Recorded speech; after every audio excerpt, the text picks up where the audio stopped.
Welcome back to the Wise Divine Women podcast, where we help you go from fed up to faith fueled, helping you to become the wise divine women that you've been called to be. Today, I have Danielle Arnold.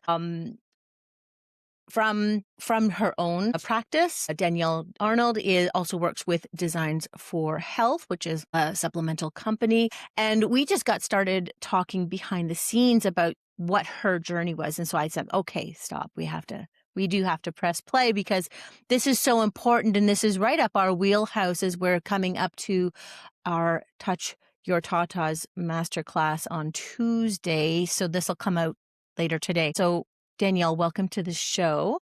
Yeah, thank you for having me. I'm excited.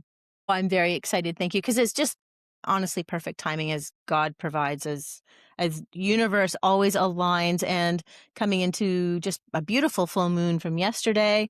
I don't know what it looked like down there, but it was glowing off the snow here in Northern Ontario last night. So Yes, definitely good. We have a little bit of snow too. Like I said, I live in New Mexico, but we did get a nice big snowstorm with everyone across the country, I think, and we still have some snow. So it was kind of keeping me up at night with all that bright glowingness coming through the windows. it's so incredible. So incredible. So Danielle, before we dive into all the great, wonderful things that we had started talking about, tell us about where you're from and what your practice sort of evolved into. Yeah, so I'm from New Mexico, and my practice, I was telling you before we started recording that um, as we as I came out of school, they kind of instructed you, don't go into cancer, don't go into molds, don't go into Lymes. And in my sort of residency, those were kind of the things that I was thrust into. So I had to learn really quickly how to support these patients, and cancer kind of became my niche, I would say. So then we do a lot of gut stuff, working on that because I was really well versed in that, and I knew that that kind of affected overall systemic health. And then as my practice went along, I also got a lot of infertility patients from some of those, referrals from the cancer patients. Their daughters or something was going through some infertility journeys. So I've kind of seen a little bit of it all in the hormone space.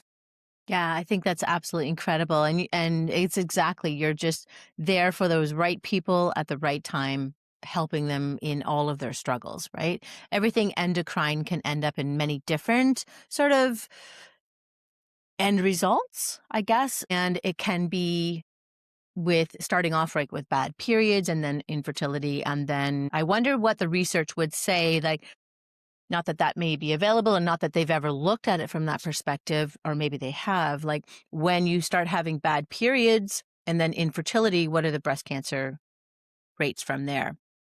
Because all of it is sort of hormonal imbalance. So this is where my mind always goes, Danielle, and I apologize because I'm always like, well, what about this? So tell us, in this, you had alluded to gut health always. What do you mean by that when it comes to infertility, or more importantly for us, touch your tatas or your breast health?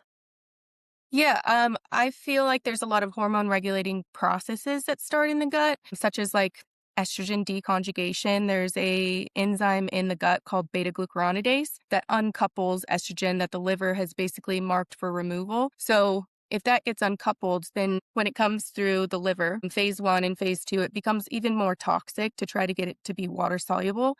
So it's really important that you get this conjugation element, whether that's methylation, amino acid conjugation, glutathione, all these different conjugations. I call them security guards to walk these really toxic compounds out of the body. And when you remove that security guard, it recycles. So that means a really toxic form of estrogen is recycling because of an unhealthy gut environment. So I always start from the gut up before I start working. So I start with the gut, then I work on the liver, then I work on blood sugar. Those are usually my pyramid of how I work on things. Do you find that at any of your time, do you talk about the lymphatic system? Because it's part of that sort of sewage pathway. We know that everything sort of gets bumped out to there. But do you find that, do any of the toxins that may be xenoestrogenic or endocrine disruptors get moved out into the lymph, and that may cause an issue? Or is it always this pathway into the liver through the gut and then elimination through the stool? No, we've definitely, and I also teach like a nutrition course at the cancer center. So we talk about, and it's every Wednesday, it's called Women's Wednesdays. And we talk about many different topics. I've been doing it for 2.5 years. So I've Hmm. had many topics that we touched on. And lymphatic is usually one that we definitely will touch on. A lot of people, they don't know the importance of having to move, and teaching them that the lymphatic system doesn't have a pump. The pump is your movement. So getting them to just get out, walk after meals also helps your blood sugar. Just getting them to move is really important because the lymphatic system is a good dumping place, like you said, for toxins. And then when it gets into your fat, then it's much harder to release. So this beta glucanase, I can never say these big names wrong, right? But so is it sort of it's necessary for the breakup of the estrogen that's been detoxified from the liver, or if it's present, then it breaks that bond and it releases that bad estrogen, that toxic estrogen back into the circulatory system. Yeah, so there's glucuronidase, and that is very important in the conjugation portion of removing it. And then there's beta glucuronidase, and beta glucuronidase is like the scissors that cuts the security guard Mm. from the estrogen that has been marked for removal. So, from a functional testing point of view, is there a test that identifies or helps us identify if there's that beta Yeah. aspect of things? Yeah, so actually a GI map would tell you there's a beta glucuronidase marker there. And if it is elevated, usually that's where that kind of is a decision point of like if they have the symptoms and things like that, we're definitely going to treat it with something like calcium deglucarate, actually glues those scissors shut, or fiber, things like that to help remove it. Milk thistle even helps. But I like calcium deglucarate because it's direct. It glues those scissors shut. And then that also gives me a decision point. If the person can afford another test, I would love to run a Dutch test to see what the metabolites are doing. If they're recycling, I'd love to see if they're going down the 4 pathway, the 16 pathway, and how we can redirect it towards that 2 pathway, which is Mhm. more the protective pathway. In my studies, I'm not quite through Dutch yet, so I'm not, I understand the IQ fluids 4-point saliva test, so I've done some studies on that, and I understand from that prospect. But I'm really excited to learn more about the Dutch test in my own practitioner journey. So I think it's very, very exciting when you get to actually look at how your body is functioning and how it breaks down and which way is it moving and how we can then supplement and aid the body to be processing properly. It seems silly that I didn't know this phrase, but then I was going through some studies and doing some research, and then I came across this, and it was like the estroblome. Is that how you say it? And Estrobolome, yep. estrobolome, is that this process that you're talking about with the beta glucanase? My gosh, the beta gluc. And is that what the whole process is, or can you expand a bit what it means to if you have this issue or this presence of this estrobolome? Yeah, so the estrobolome is the bacteria in the gut that processes estrogen, and so nourishing that with fiber and prebiotics and those types of things to help that population really flourish is really important. And the beta glucuronidase is, I guess you would include it in there as, some of the bad bacteria can also activate beta glucuronidase. Constipation is very well known also in elevations in beta glucuronidase as well too. It's like kind of chicken or the egg. It's like, did beta glucuronidase go up because of constipation, or constipation, which one drove the other? But it's always kind of present in a constipation picture. And the more that you have constipation or slow bowel movements, the more those kind of bad bacteria can influence your estrobolome and not be able to process some of the estrogen coming through. So there is a direct link between the bacterial or the bad bacteria, Hmm. opportunist bacteria that's present in the gut. Is there a direct relation with the microbiome of the breast when you're looking at those two, or is it just always sort of the recycling of that estrogen to cause that growth effect or cellular division in the breast? Yeah, that's a really good question. And it's like it's never causative, but it's always connected. There's Hmm. there's definitely some anaerobic bacteria that even if you are in that breast cancer situation, they are looking at if you're going to do immunotherapy, they want to look at fecality. A lot of integrative practitioners will look at how, and because in the research they see this, that Faecalibacterium prausnitzii, which is it's a butyrate producer, short chain fatty acid producer. Butyrate is really important to training our immune system, fueling our colon cells. I mean, I could go on and on about butyrate, but that's one of the highest butyrate producing strains. So it's very important since it does have that element of training our immune system. When you use something like immunotherapy in breast cancer, it's really important to have a really good population of Faecalibacterium prausnitzii before going into that immunotherapy. And that's why I love starting with the gut first to make sure that all those things are online. How can we support them so that you can have the best outcome with immunotherapy? So yes, they are very intertwined with breast cancer health, immunosupport, and everything like that. That's why everything starts in the gut.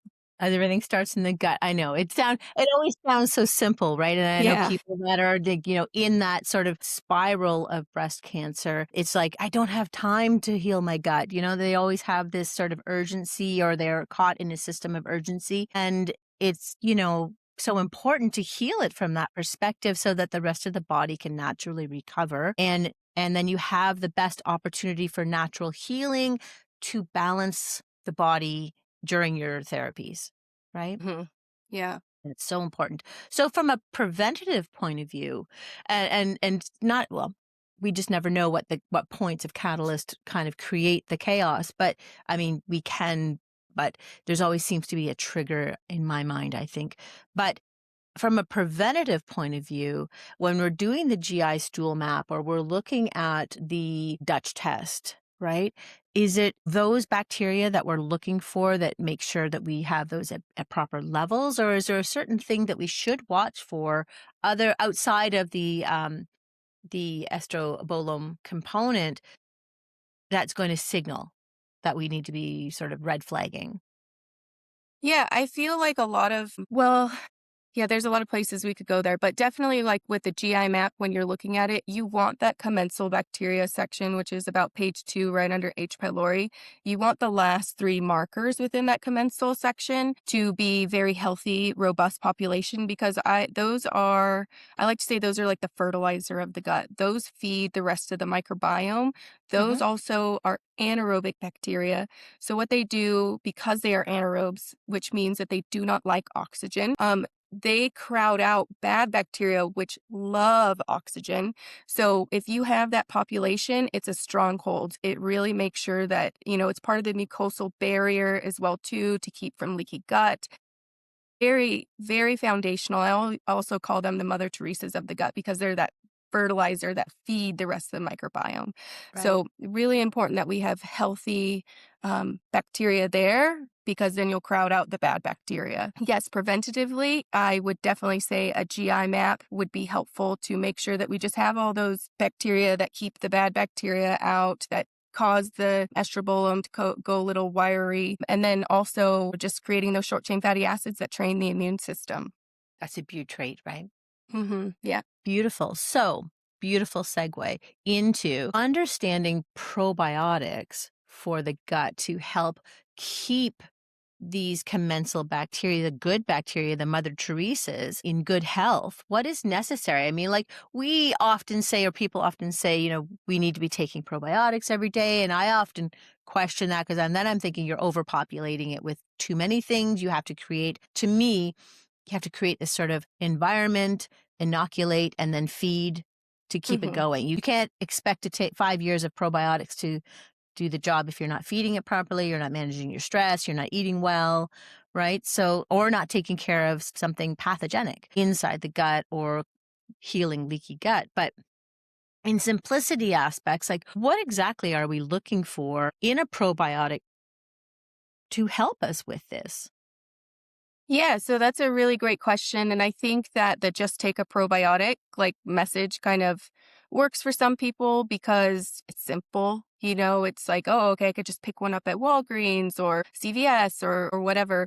But a lot of times when people do have gut issues that are overt and they have bloating and they have a lot of stuff, they might have SIBO. And if you throw probiotics into that picture too early, you're going to make everything worse. So I typically lean towards let's test and not guess and find which probiotic might be the best one for you. There are a couple probiotics that could be, relatively blindly given, like bacillus spore-based ones are pretty good. They have like quorum sensing where they can say this population's high, this population's low. Let's kind of like nourish this population. So those are really cool. Those are from outside the body, spore-based, meaning they're from the earth, like Mhm. from dirt, from soil. And then there's also some of the anaerobic bacteria, which Designs for Health has recently come out with. And it's a very next gen probiotic. It's those, anaerostipes is one of them. Anaero in the name there. Anaerostipes is one that we came out with. And then we're having another one come out in March.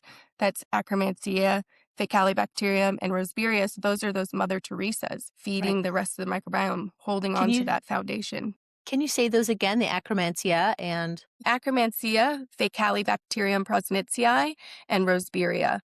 beautiful. Those are the Yeah. anaerobic bacteria that you want to nourish and bring back because they're the foundation of a healthy gut. And it was really interesting how we found I say we like I found it, but how anaerostipes was found. It's such an interesting, they weren't looking for it, but they found this anaerobic bacteria. And I can come back to that if you'd like to answer Yeah, your please. question. Yeah, to answer your question about, I think you are so on point with like if you're just throwing in a lot of lactobacillus and a lot of bifidobacteria, if you're throwing in a lot of these things and they're already high in those things, you're going to make things a little bit worse. So that's why I always kind of like come back to testing because I like to see what's going on. I like to see what bad bacteria is there. There's an order of operations, which I do things. It's usually remove the bad bacteria before you even give prebiotics. If you give prebiotics when there's bad bacteria, you'll get a lot of bloating, a lot of discomfort.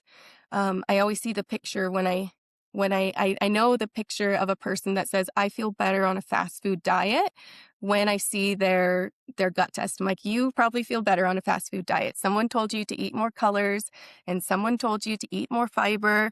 And you were like, you're crazy. I'm going to anyone else because I feel terrible. And usually when you see that picture on, which is the low Faecalibacterium, the low Roseburia, or low Akkermansia. If you have those guys that process that fiber, that process all those colors, and they're not there, you're going to just be feeding the bad guys and I bloating see them that up. often when people go to a raw food diet, and I'm always say, "Oh, I'm just eating raw food," and I can, see what's going on with thermography, and it's just like, can maybe steam them? Are you doing a digestive enzyme? Like, help your Yeah. body help itself, right? So it's to me, when you're just, you're talking to people, and I've been taking the same probiotic for the last 3 years, I'm like, that's just like you're throwing paint on a wall and it's just dripping. It's just not sticking. It's not working, Mhm. and I'm always just, I keep it simple and it's like just inoculate and see how you respond to it. Right. Mhm. And then switch it to something else, switch it to a spore base, switch it. Oh, there's different types. Yes, there's different types, and Yeah. then if that continues, it's like, please test.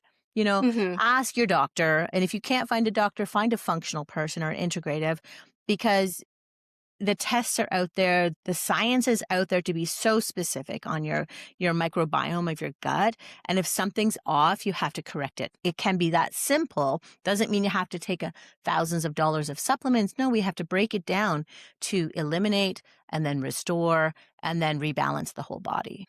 Yeah, definitely. I find people get a little bit of sticker shock when they do these functional tests, but if you do the functional test right away, you're saving so much money up front because you know exactly what you need. It's personalized to you after that. If you're guessing all the way up until like, fine, I'll take a functional test because none of this has worked, you can Mhm. imagine just how much money you kind of threw down the drain trying to figure out what works for you. Right. I think probably the same thing happens when people think they have, I love Facebook and I love all these great things in TikTok and all this, but it's like all these parasite things. Yeah. Well, you don't know. Like, I'll just do a parasite cleanse. I'm like, I don't know. You're going to really maybe take something away that's very beneficial to the body when you didn't have a problem with parasites in the first place.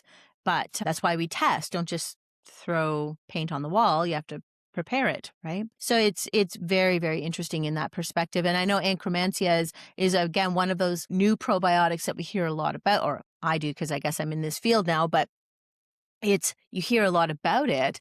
But again, it's like test. Don't just end up taking something. Test, figure it out, be precise about things because in this day and age, it's not necessary to be so broad and the hundreds of dollars in supplements that people have in their cupboards they're not using is just so disappointing for people, right? Yeah, definitely. I love that you touched on the parasite TikTok.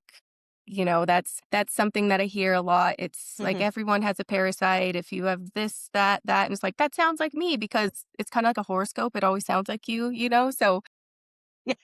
then they get everyone to do this parasite cleanse that might not have needed to do it, like you said, and remove Mhm. some good commensal bacteria in the process. And maybe you feel better for a little bit. And then you think, oh, I felt better on the parasite cleanse. So you like go back to the parasite cleanse and you kind of compound this issue that you never Mhm. really looked Mhm. at what it was. And you Yeah. might be making it worse in the process, thinking, I felt better for 2 weeks after. So I'm just going to go back to that. So, and then Akkermansia, I love that you touched on that too, because that one is also a very test, don't guess when you're using it, especially if it's a live strain.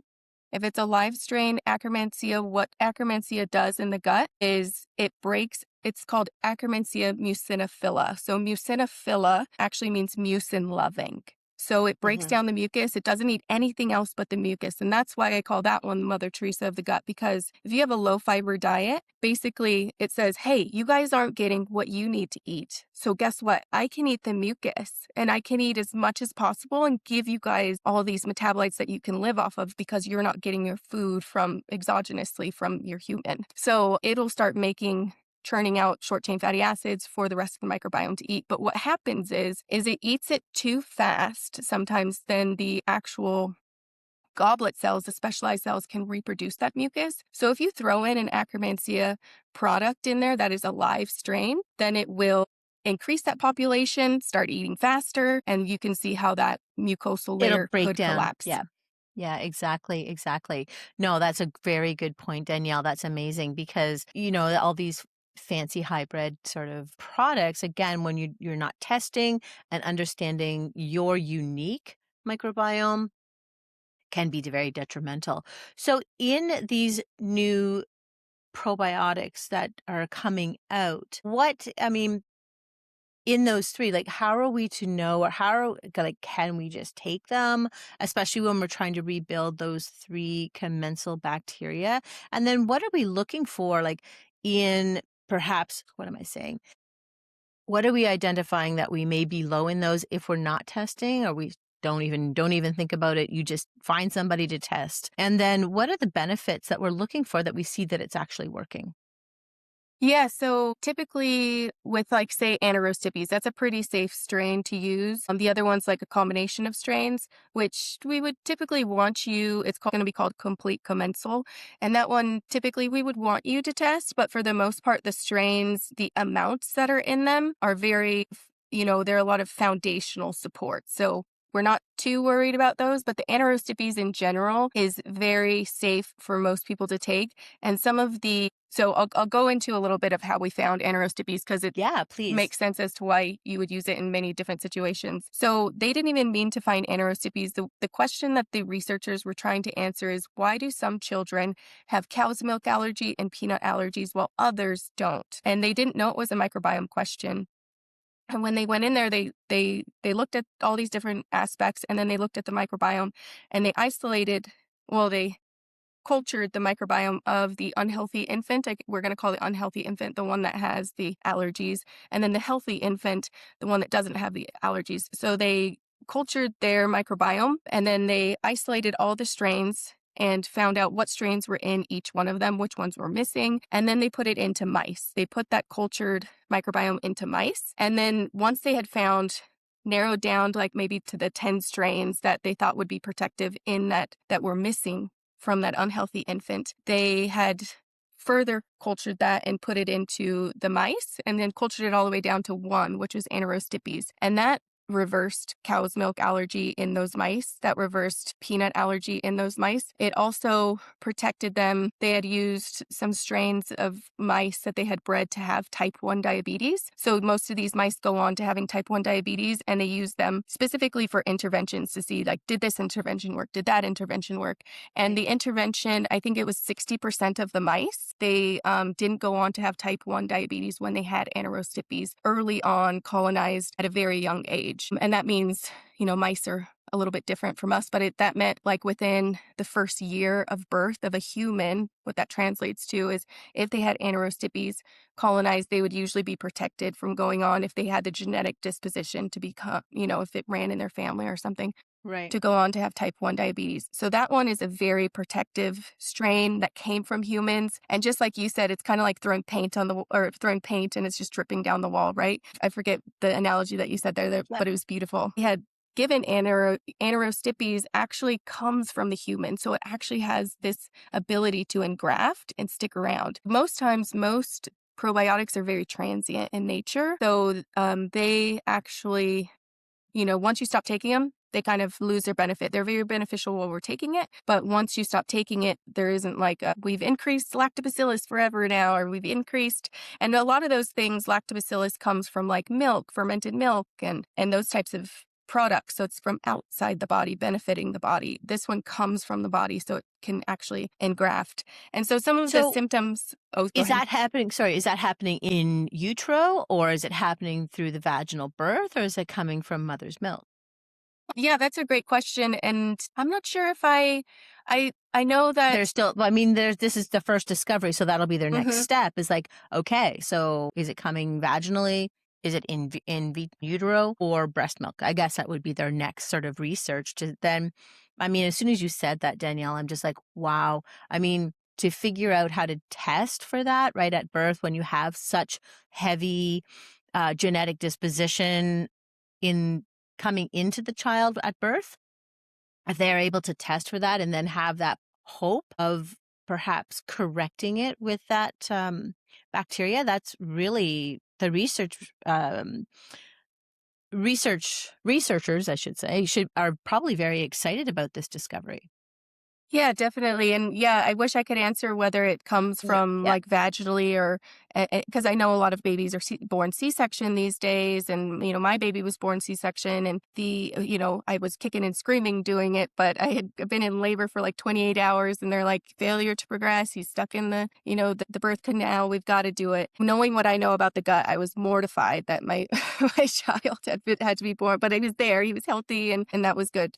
But so I did what I could with probiotics, giving him probiotics, as much probiotics as I could. I breastfed for as long as I could. Type 1 diabetes runs in my husband's family. So his dad and his uncle both have type 1 diabetes. So when anaerostipes came out, I immediately was like putting it in his like cottage cheese, or as soon as it came out, he was eating solids. So I was giving it to him in smaller doses than the 150-pound dose it's dosed for. So And those are the three. You can test for those in the GI stool map. yeah, so anaerostipes is going to be a new marker coming this year. Beautiful. And that's on the mosaic or The GI map from GI Diagnostic Solutions. And diagnostics. then Yep. Designs for Health also we're like sister companies. So we have a test that's a little bit cheaper and more affordable for most people. It's all about optimizing health. So it doesn't have that beta glucuronidase on it. So it doesn't have those diagnostic markers, but it does have all, commensal bacteria, bad bacteria, all of those things that you would need to optimize someone's health.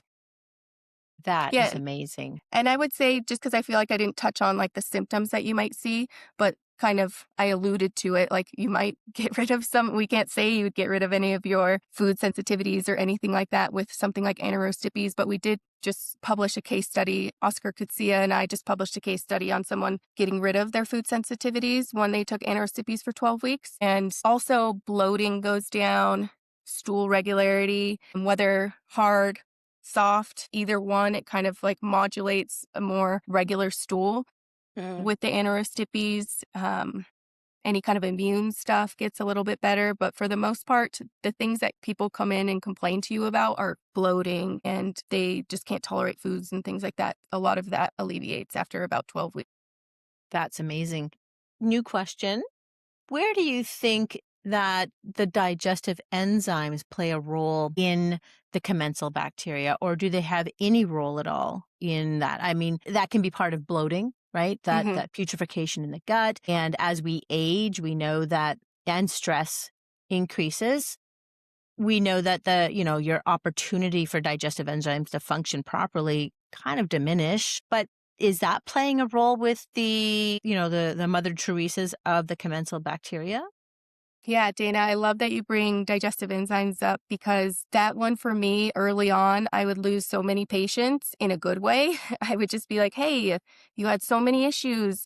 How's it going? I haven't heard from you in a while. And they're like, oh, I'm a whole new person. I take my digestive enzymes with me everywhere I go. I don't even need to see you anymore. Like, fix the problem. And I'm like, okay. So, digestive enzymes quickly became a tool in my toolbox. If we couldn't run a gut test, we were using digestive enzymes. So, when you aren't digesting your food properly, we eat food because we need nutrients and we need macronutrients to do all the things that we need to do every day. That's why we eat food. And a lot of people say you are what you eat. And I believe that, but you are what you absorb. So if you're not absorbing your food and you're not breaking down your food, what's happening is you're feeding the bad bacteria, which depletes the good bacteria. It creates this environment where they kind of can crowd out the good bacteria. Hmm. Or you can digest your food, the less putrefaction, abdominal cramping, getting tired after meals. Getting tired after meals is a big one for me, where people say, I just don't eat at work because I'm going to like fall flat asleep on my face on my desk because I get so tired. I'm like, you need digestive enzymes. Without even a gut test, Yeah. you need digestive enzymes. Yeah. So it can definitely affect the good bacteria, as you were asking, in the way that the bad bacteria will crowd them out. They don't get, the food that they need to break down. There's more surface area for them to break down. The smaller you make the surface area, the more that they can get what they need out of that food. So it's really important to have good digestive capacity, which you can test on a GI map or a GI spotlight from Designs for Health with the elastase marker is what you're looking at. Very nice. That's amazing.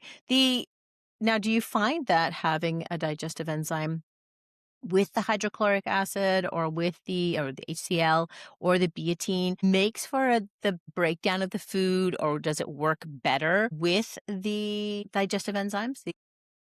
Yeah, it depends on the person. Our Designs for Health test is algorithmic based. So basically, if you have a test sitting in front of you, all the abnormalities on the test will shoot out recommendations so if you're not familiar, it's a good starting place to start with our test to be like, I'm not sure how to put together a protocol or whatever, Yeah, but I know and that that's the these are really good for spotlight, right? people. The Yeah, that's first a one would be spotlight. spotlight. Yeah. Yeah, and so our algorithm, we don't have HCl in enzymes have no HCl, and digestives have HCl, and we do that just because people have a history of ulcers, or maybe they have H. pylori. When you have H. pylori, you don't want to use HCl because H. pylori turns down the stomach acid, but it does that because it likes to be cozy. So if you're trying to treat H. pylori, you never want to rev up the stomach acid because it's like, oh, I'm scared, I'm going to hide. And It just makes it worse. yeah, it turns into this coccozoid form where it pools its Yeah. flagella in and turns into And a ball, and it makes it harder to treat. the spotlight test, the Designs for Health spotlight, that doesn't have the H. pylori aspect to it. It doesn't, but my boss calls me D. pylori because he says I'm obsessed with it. So I can often find a It makes a big pattern of H. difference. pylori. Yeah. Oh, really? Okay. And you're looking for burning, you're looking for low Yeah, stomach like acid. yeah, and pattern of impact of H. pylori. So I've seen enough GI maps to see that like, okay, there's presence of H. pylori, the mucosal barrier, those anaerosti or the Akkermansia, the Roseburia, the Faecalibacterium, usually one of those is depleted. Usually there's some low stomach acid markers. Sometimes there's candida. They like to hang out in the same biofilm. And then also low elastase and immune system. The immune system's either super high or super low with that secretory IgA. Mhm, And then also mhm. the last part of the pattern, which is free on the GI Spotlight, but not on the GI map, but the zonulin. Zonulin can Mhm. sometimes be very high, which is the leaky gut marker.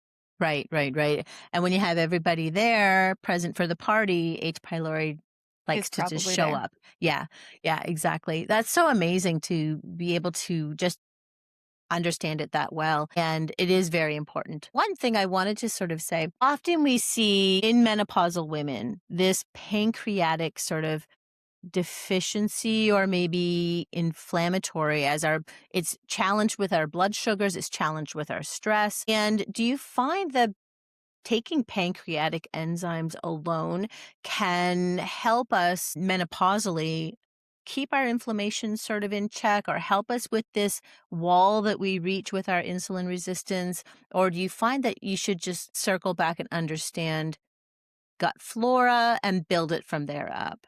Because No, often we see pancreatic enzymes being sort of suggested or implied that should be taken. yeah, no, I think that is a great foundational thing to use with digestive enzymes like Mhm. pancreatic enzymes, just for the reasons that you just stated, inflammation and blood sugar regulation.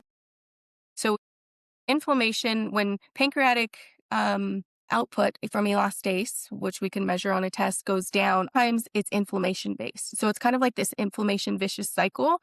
So if you take digestive enzymes, and a lot of people are worried, like, well, my pancreas stop making it forever if I take this forever, and it's not like that. It kind of just recalibrates the pancreas, says, hey, I'm lowering the inflammation that's disrupting your job by digesting food because the undigested food is causing inflammation. So you're digesting your food, you're lowering the inflammation. The pancreas can then say, okay, I can clock in for work, I could come back to work because it's a better working environment. It's not as much inflammation. And then also the second thing that you had said about blood sugar regulation, we're absorbing our micronutrients a lot better that we need for the Krebs cycle for energy production. So it's really important for blood sugar regulation that we get all those micronutrients out of food, which the digestive enzymes helps us do. Right. And in all of this, as we're transitioning into our wisdomhood and our fluctuations or decline in natural hormone production for perimenopausal women or menopausal, I mean, this really impacts this whole process, right?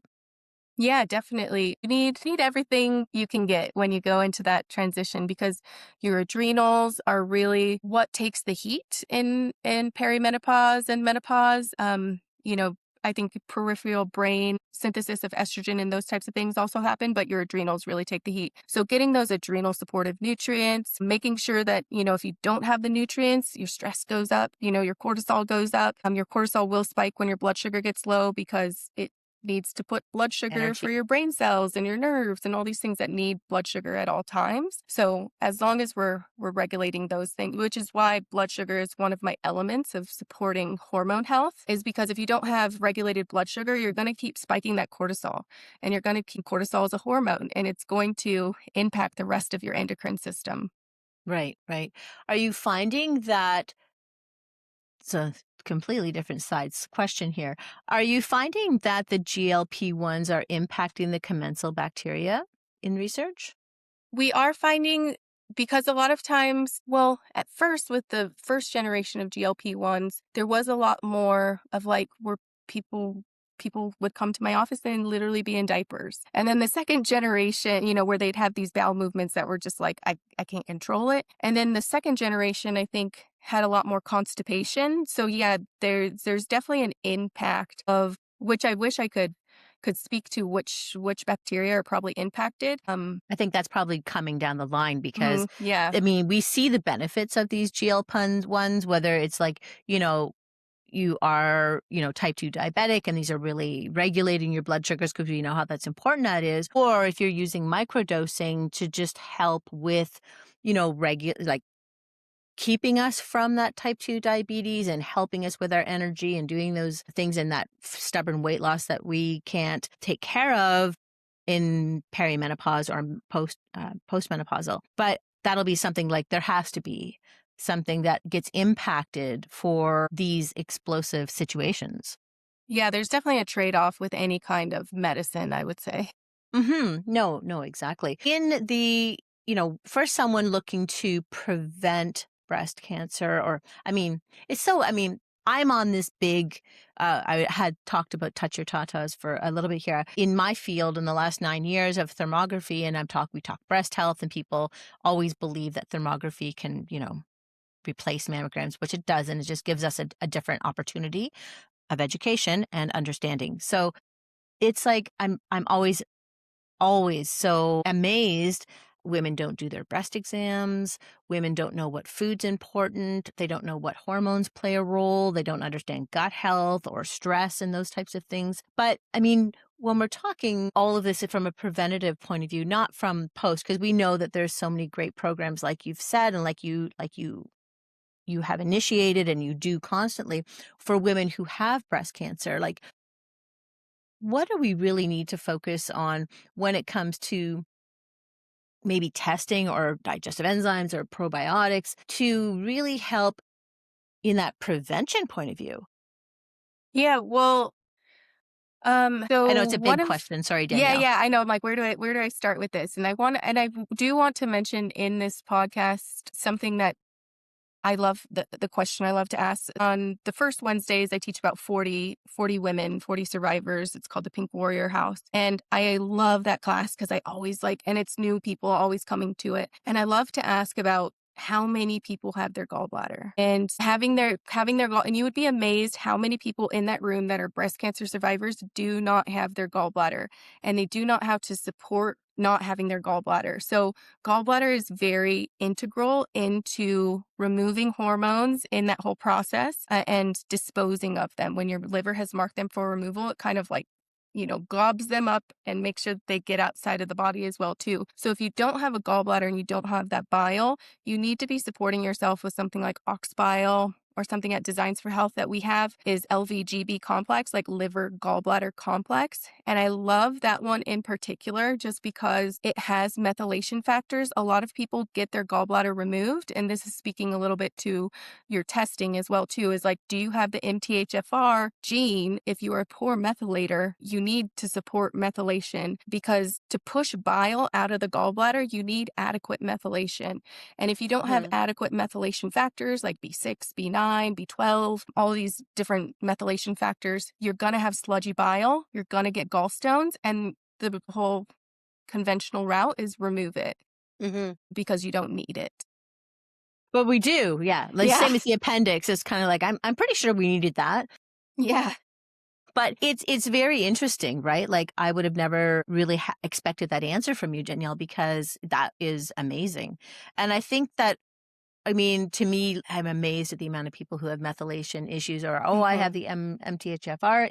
And I'm like, I think everyone does. I think the impact of the toxins in the environment, the impact of low grade stressors, the impact of just the way our environment has evolving detrimentally for ourselves as women, that it's just not working. And the Hmm. liver is not being able to keep up. And then the gallbladder gets a side effect from it. And it's just amazing, right? I mean, I think we'll see lots of it before we'll be able to really correct that aspect of things. And do you think that it is more environmental impact, or do you think it is more of a genetic coding that present for the Well, yeah, I think that you definitely have like the genetic coding.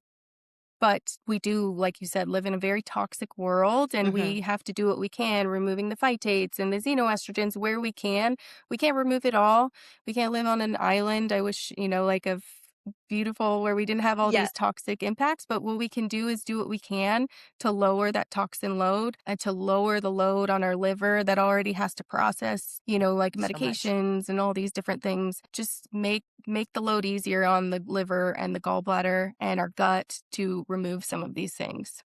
That's so amazing. So the Designs for Health team, do you have a test for that, or is that something that we always need to ask for from our doctor? A test for what in particular? Sorry, the MTH. Yeah, we do have a genetic, it's called the a genomic insight. So you Mhm. can run, or if you've run your 23andMe, we have this really amazing platform where you can upload your 23andMe for like $29 and see what supplements are recommended for you in a priority of order based on your genetic SNPs. So it tells you you probably need LVGB complex, or you need homocysteine supreme, or you need these things to support your actual individual genetic SNPs to optimize your health to the fullest. I think that's amazing because it's many years ago I did this. It was called Euphoria, I think, and it was a DNA testing, and that's what it gave you. It gave you your supplements that you needed for life, just made up from that. But no one ever felt good on them because Mhm. you weren't cleaning the spot in the first place. Like everyone felt great on their cleanse. And of course, I don't even think the company exists anymore, but I'm always so amazed of the information that you can get from your 23andMe, which and or any other genomic testing, because the science is so fascinating.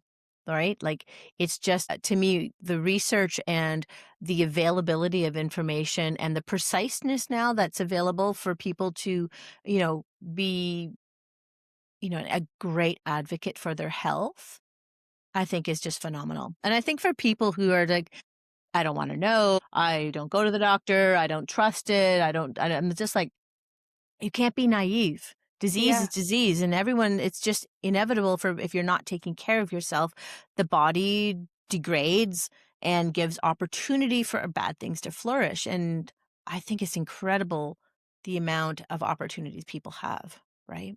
Yeah, and I think that it makes it really simple and approachable with the genomic insight with that whole, kind of Mm-hmm. algorithm Mm-hmm. background that we run because genomics can be super intimidating. People niche down in genomics and nutrigenomics, and this makes it so it's available to most practitioners to at least Mm-hmm. get like the big baseline of what would support you. Like there's even like nuances to methylation. Like there's methyl trappers. So some of these people can have poor methylation, but then they can also be methyl trappers. And sometimes that works really good where they hold on to some of the methylation a little bit longer than the next person that wouldn't have the genetic SNP. But for some people that are really good methylators and methyl trappers, you put them on methylated B vitamins and they've never been on methylated B vitamins. They're like, oh, I feel so good. This is great. And then they fall off a cliff. And those are usually methyl trappers. So I learned that the hard way in my practice, that is actually a thing. Wow. And some people, they feel like they're coming down with the flu after being on B vitamins. I'm like, B vitamins? Are you serious? You feel bad Yeah. on B And it's just because they're vitamins? not, when it's a Mm-hmm. trapper, it captures it and doesn't allow it to process and Yep. eliminate. Yeah. And then you get this, you just keep You compounding get on like it, I guess. headaches and feel like you're coming down with the flu, and just because you have too many methylation factors. That's incredible. That must be new, that sort of concept? It was new to me for when I first got out of Yeah, college I've because never heard of it I before. had never heard of it, but when you see it, you'll You'll know know. it now. If someone's like, "I felt really good on the B vitamins, I got my energy back," and then they have these headaches and they have these complaints and all you have them on is B vitamins, you'll So know that can they're a methyl someone trapper. just, someone who's not really tested or not have done anything and they're bloating and their hormones are out of balance, can just doing your genomics or plugging in that information and doing those supplements, will that really make you feel better and do better? Or do you believe that you should be understanding like those core tests of hormones and GI stool map and maybe zonulin and then repair it so that your core supplements for life will work better? Like, how do we look at that from that perspective? That is a great question, Dana. And a lot of times people, really focus, they hear about genetics and like, oh, if we just support genetics, everything gets better. But I find that genetics is my test of last resort. So I'm going to see if you're expressing those genes where when we're running even a blood lab or GI test or metabolomics, like an oats test or something like that. If I can't fix it with that sitting in front of me, then I know it's something deeper. I need to go deeper into the genetics. So Mhm. typically that's my test of last resort when things aren't, they're getting 80% better, but they kind of like hit this plateau, then I'm usually using a genetic panel. Right, right. I think that makes better sense because I think if you're not going to heal the leaky gut first, or maybe you're not digesting properly, or you have H. pylori, I think just jumping into something that you know that your SNP is off and this is going to help you process that, I think you're missing the better opportunity for health, Hmm. not taking care of a foundation or rebuilding your body from the foundation up rather than just putting on fancy siding. Thinking like the cherry on top first, but I mean, that's so fascinating. And I know that all of this really, when you're looking at these bigger diseases, right?